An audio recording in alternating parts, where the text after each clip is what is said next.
النبي يا أيها الذين آمنوا صلوا عليه وسلموا تسليما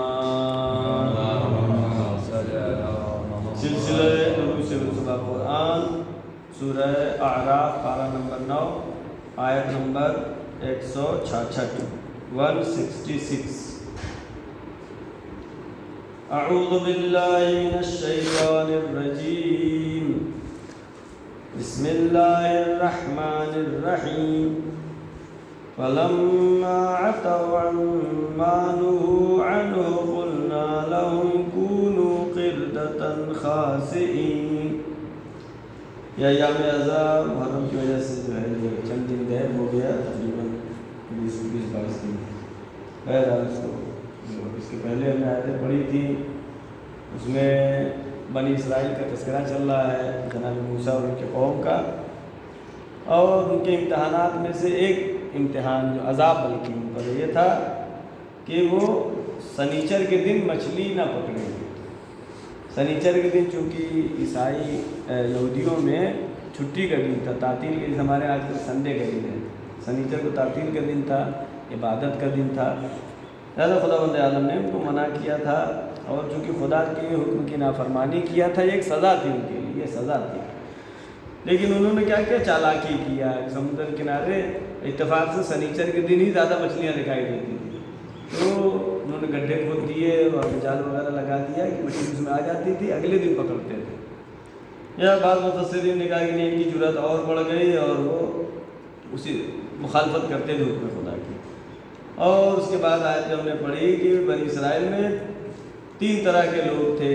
ایک تو اچھے لوگ تھے جو بہت کم تھے، میڈیم والے جو زیادہ تھے، یعنی 80% ایسے تھے ادھر بھی اچھا چل رہا ہے، ادھر چل رہا ہے ادھر، جو آج بھی ایسے ہی ہے کہ جہاں پر آسانی سے دین پر عمل کرنے کی بات ہے سب ہے دیندار، لیکن اگر سخت مرحلہ آئے تو پھر معاملہ گڑبڑ ہو جاتا ہے.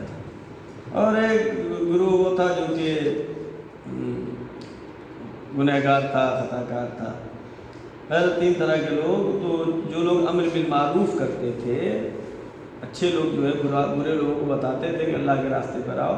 یہ زیادہ لوگ جو بیچ والے کہتے تھے کیا ضرورت، ان کو جہنم میں جانے دو، ان کو جہنم میں جانے دو، ان کو بتانے کی کیا ضرورت ہے، جا رہے ہیں ان کو جانے دو. زیادہ نہ تو امر بالمعروف کو خود کرتے تھے، نہ کرنے دیتے تھے، نہیں منکر نہ خود کرتے تھے نہ کرنے دیتے تھے. اور اس طرح کے تمام اسباب سبب بنے، تمام چیزیں یہ بنی اسرائیل کی نبیوں پر سختی کرنا، ظلم کرنا، یہ سب سبب بنا کہ آج جو آیت پڑھ رہے ہیں فلما عتوا، جب انہوں نے روگردانی اختیار کیا، خدا کے حکم کی مخالفت کیا، عما نہوا عنہ، فلما عتوا عما نہوا عنہ، جس سے اللہ کہہ رہا ہے ہم نے جس چیز سے ان کو منع کیا تھا اس کی انہوں نے مخالفت کیا. قلنا لهم كونوا قردة خاسئین، ہم نے ان سے کہا کہ تم سب بندر ہو جاؤ.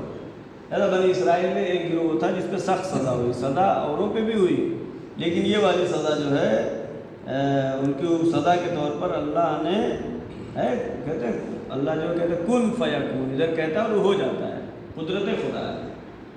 بلکہ صرف خدا نہیں، خدا نے جن کو پاور دیا ہے معصومین علیہ السلام کو، ان کو بھی اختیار ہے، کہیں گے اور ہو جائے گا.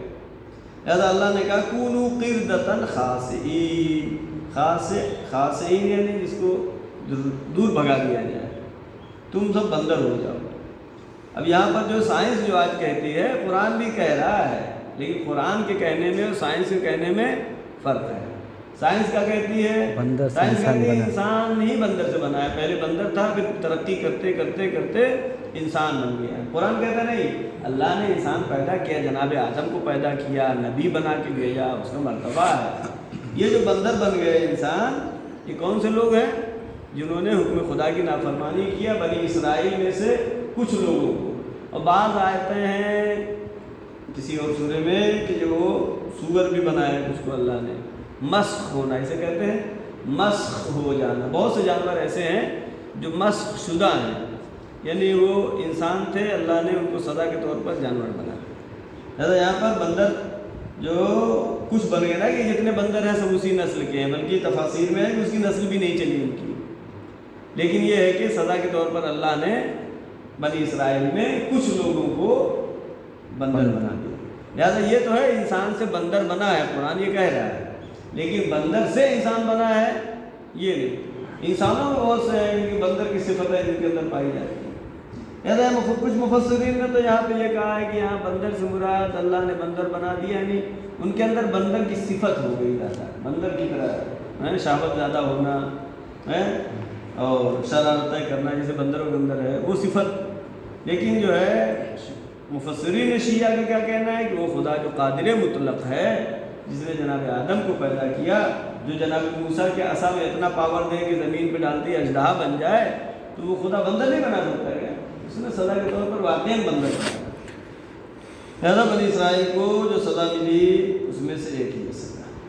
اس کے بعد کیا ہے آیت نمبر 167 177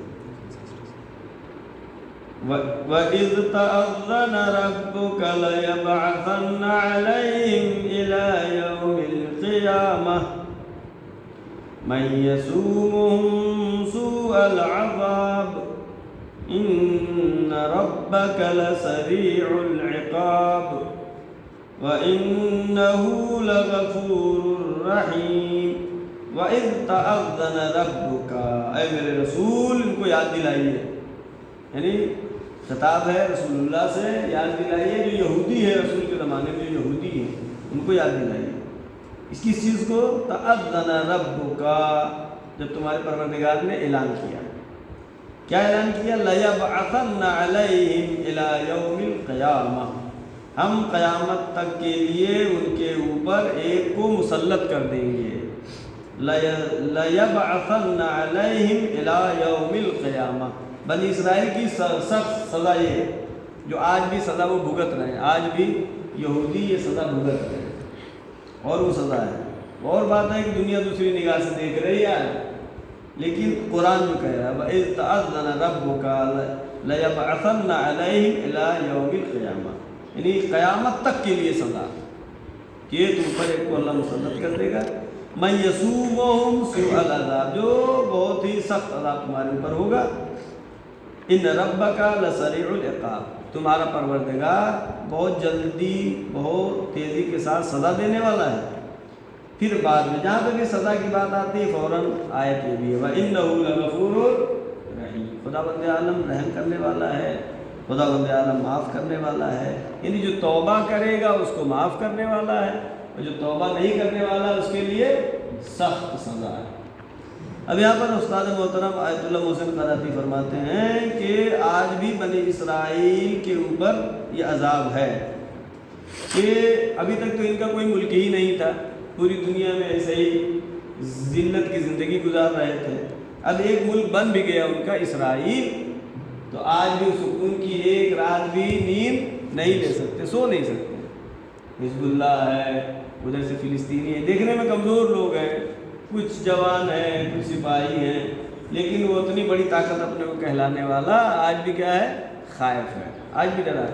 یہ عذاب ہے اللہ کا، قیامت تک کے لیے عذاب ہے ان کے لیے، یعنی اگر وقتی طور پر ان کی حکومت دکھ بھی رہی ہے تو وہ بھی کیا ہے، اس کی وجہ کیا ہے؟ وہ ظلم کرتے ہیں، آج بھی ظلم کر رہے ہیں، پہلے بھی ظلم کیا انہوں نے، جناب عیسیٰ پہ کتنا ظلم کیا ہے، جناب عیسیٰ کو سولی پہ چڑھا دیا، اور اپنے سمجھ کے اعتبار سے جناب عیسیٰ کو سولی پہ کس نے چڑھایا؟ یہودیوں نے چڑھایا۔ وہ کہتے ہیں موسیٰ آخری نبی ہے، ان کو مانو، عیسیٰ کو نہ مانو، لیکن آج اسلام کی مخالفت میں یہودی اور عیسائی مل گئے۔ یہ تو مسلمانوں کے افسوس کی بات ہے کہ فرقوں میں بٹے ہوئے ہیں، آپسی میں بٹے ہوئے ہیں، یہودی اور عیسائی۔ جو یہودی جناب عیسیٰ پر تہمت لگایا انہوں نے کہ معاذ اللہ ناجائز اولاد ہیں، آج عیسائی نے اسی یہودی سے دوستی کر لیا۔ لیکن خدا بند عالم نے فرما رہا ہے یہاں پر کہ ان کے لیے کب تک؟ الی یوم القیامہ، قیامت تک کے لیے عذاب ہے، اور یہ عذاب ان کے کرتوت کی وجہ سے۔ خدا بند عالم کسی کو بھی عذاب اسی طرح نہیں دیتا ہے، کسی کو سزا اسی طرح نہیں دیتا، بغیر وجہ کے نہیں دیتا ہے، بلکہ جو بھی عذاب ہے، جو بھی سزا ہے، وہ اس کے اعمال کی وجہ سے ہوتا ہے۔ لہٰذا جو ہے ایسا نہیں کہ عذاب کا مطلب آدمی یہ سمجھے کہ عذاب، آج بھی ان کے پاس پیسہ ہے، پیسہ تو بہت ہے، لیکن کیا پیسہ ہونا کافی ہے؟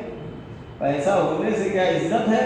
نہیں، آج بھی ذلیل ہیں، کوئی بھی اپنے کو اسرائیل سے جوڑنا نہیں چاہتا۔ یہ تھوڑی سی دوڑ ابھی بچی ہے، وہ بھی در واقع جو کہ آہستہ آہستہ معلوم ہو رہا ہے، وہ بھی اندر ہی سب یہودیوں کے ہی ہاتھ ہیں۔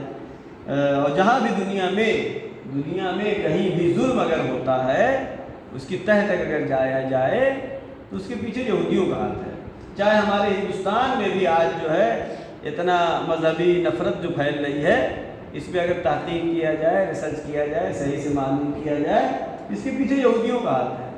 دنیا میں چاہے امریکہ میں ہی کیوں نہ ہو، اگر ظلم ہو رہا ہے اس کے پیچھے یہودیوں کا ہاتھ ہے۔ جہاں بھی ہیں ان کا ہاتھ ہوتا ہے، اور ان کی اتنی حرکتوں کی وجہ سے البتہ ہم ہٹلر کی تائید نہیں کرتے، اس نے ظلم کیا، ظلم کے خلاف ہم، لیکن ان کی حرکتیں ایسی تھیں کہ ہٹلر نے بہت سارے یہودیوں کا قتل عام کیا۔ ہم اس کی تائید نہیں کرتے ہیں کہ اس نے صحیح نہیں کیا، کام غلط کیا اس نے، لیکن ان کی حرکتیں جو کل بھی تھی رسول کے زمانے میں بھی، رسول جنگ خیبر کیوں ہوئی؟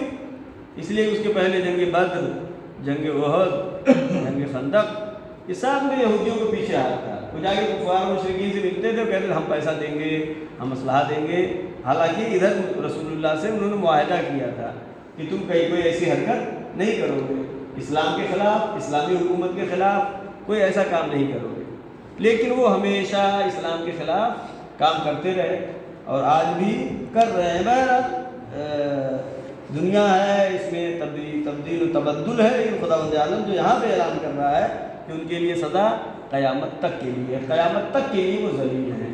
لہٰذا جب تک وہ توبہ نہیں کر لیتے ہیں، دین حق پر، دین اسلام پر آ نہیں جائیں، جب تک ان کے لیے سزا اور یہ ذلت ان کے لیے لکھی ہوئی ہے۔ اس فلسطین کا ایک چھوٹا سا بچہ جا کر کے ان کے ٹینک کے سامنے نعرہ لگاتا ہے، معمولی بات نہیں، یہ ذلت ہے، اس کو ذلت کہتے ہیں۔ ایک عورت جا کر کے جو ہے ان کے ٹینک کے سامنے کھڑی ہو جا رہی ہے، بندوق تانے ہوئے کہ گولی چلاؤ، یہ ذلت نہیں تو اور کیا ہے؟ کہ تم اپنا ظلم کرتے جاؤ، لیکن ظلم کی ایک انتہا ہے، ظلم کا ایک خاتمہ ہے۔ صدق اللہ العلی